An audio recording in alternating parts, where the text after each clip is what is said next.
O Senator Lacson, may hamon sa'yo si Ted Filon para magkaalaman na. Kasi mukhang nananahimik na ngayon at sasabihin nyo pa na magtiwala lang.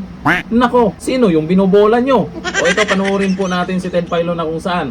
Mukhang naiinis na siya. Dahil sa investigasyon ngayon, lalo sa maanumalyang flood control project, di natin alam kung saan patungo yan. Wala nang update ang taong bayan. O ito, Ping Lacson. Ito ang video. Na nakakainis, pero at sabi nga po ninyo, para wala na bang ibang balita, kapag ho natin nilubayan ito, lalong mamamayagpag ang korupsyon na ito sa ating bayan. Dahil yan ang unang-unang anay. Kausapin mo ngayon ang mga negosyante, lahat sila, ito ang numero unong kalaban natin. Correct. Dahil walang nakukulong. May makulong man, puro mga dilis. Yan po ang problema sa bayan na ito. Kaya nga kahapon din ako'y may nakausap, ako'y nalulungkot lang na sinabi sa akin, wala din mangyayari dyan, Ted. Parang ako'y, wow, sabi ko, kung ganyan, wala tayong pag-asa. Senator Ping Lacson, di ba, sa kanyang speech yung pangalawa, sinabi niya sa mga nagsasabi na walang mangyayari dito, nakakadagdag, dapat daw magkaroon tayo ng tiwala. Senator Ping, sana nakikinig kayo ngayon. Siguro para magtiwala kami na may mangyayari dito, tuloy nyo yung investigasyon nyo. Correct. Kasi wala na yung ICI. Dahil kinakatuwiraan, hindi po. Tuloy nyo yung investigasyon nyo. Imbitahin nyo yung Tri-Ticolay Bar. Imbitahin nyo yung Maynard mo. Kasi hindi yan inobligang humarap nang magkaalaman tayo dito. Hindi po ba para masabi namin na may pag-asa pa, na may makukulong dito, na dito matutumbok talaga ang totoong mga magnanakaw.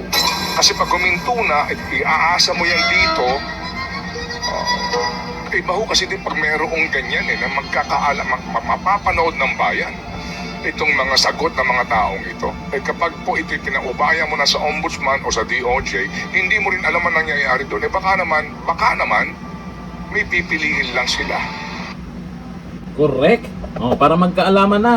Ping Lacson, anong tiwala-tiwala sa pinagyayaw-yaw nyo dyan? Kasi naman hindi basta-basta po itong investigasyon tungkol sa maanumalyang flood control projects. Kasi ang daming mabibigat na pangalan ang nabanggit dyan. Iba naman, na nagbanggit ng mga mabibigat na pangalan na yan, mukhang sila yung kawawa. Imbitahan yung mga dapat imbitahan. Lahat ng mga nabanggit na pangalan, imbitahan. Para naman yung ibang senador dyan, na nandyan, lalo na si Senator Marcoleta, may chance silang tanungin kung ano yung katotohanan. May chance silang ilabas yung mga resibo na posibleng magpatotoo na sila talaga yung pumaldo. Hindi yung puro na lang yaw-yaw tayo dyan na magtiwala. Galaw-galaw din yung makikita po ng taong bayan na maganda yung nagiging resulta. Ping Lacson, ituloy nyo na. Kasi kung mananahimik lang, dapat binalik nyo na lang kay Marcoleta yung Blue Ribbon Committee sa pagiging chairman. Di ba? Paano yung mga sinasabi ng iba na yung mastermind ay si ganito, sa ang mastermind ay may managot dapat? Totoo naman na may mastermind talaga dyan. Hindi naman pwedeng dilis lang daw yung mananagot dyan.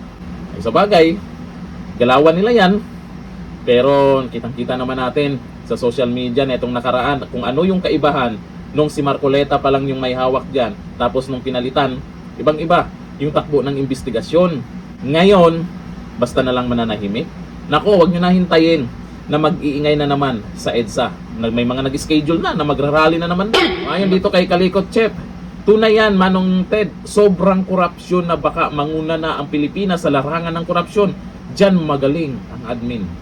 Sabi ni Roger Cardinal Rodolfo, tama yan, huwag tigilan. Kasi pag manahimik naman yung mga nanawagan dyan, kailangan kalampagin ba? Kailangan mag-ingay lang talaga. At suportahan din po natin itong pag-iingay din po ni Ted Filon na kailangan ituloy para magkaalaman. Sabi ni Marilo Nacario, sana mahiya ang gobyerno sa sinasabi ni Ted Filon. Imbestigahan, hindi pagtakpan. Sabi ni Chel, real talk, sinabi ni Manong Ted, hindi nila inoobliga yung mga sangkot. Kita naman ng taong bayan na may tinatago sila. Ano kaya tinatago nila? Takot ba talaga sila na malaman ng taong bayan kung sino dapat ang managot dyan? Kung sino dapat ang sino talaga ang totoong pumaldo dyan?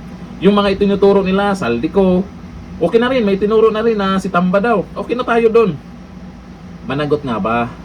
Tapos, hindi lang yan. Doon sa investigasyon po kasi, lalo sa Blue Ribbon Committee, ay may mga nabanggit na mas mataas pa kay Saldico, kay Tamba. Eh yun din dapat, ay malaman natin kung totoo yun. Di ba? Ang nangyayari kasi, kung sino yung nagsasalita, yun yung pinapahirapan. Kung sino yung nagsasalita, nitong nakaraan, may napusasan. Ay sila lang naman ay nagtatanong na saan ang pera ng taong bayan. Pero yung mga kawatan, lumipas na lang ang Pasko, bagong taon, sarap ng party-party nila, hanggang ngayon, walang nanagot sa kanila.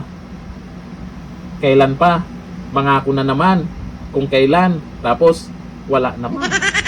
Hanggang dito na lang. Thank you. Bye-bye.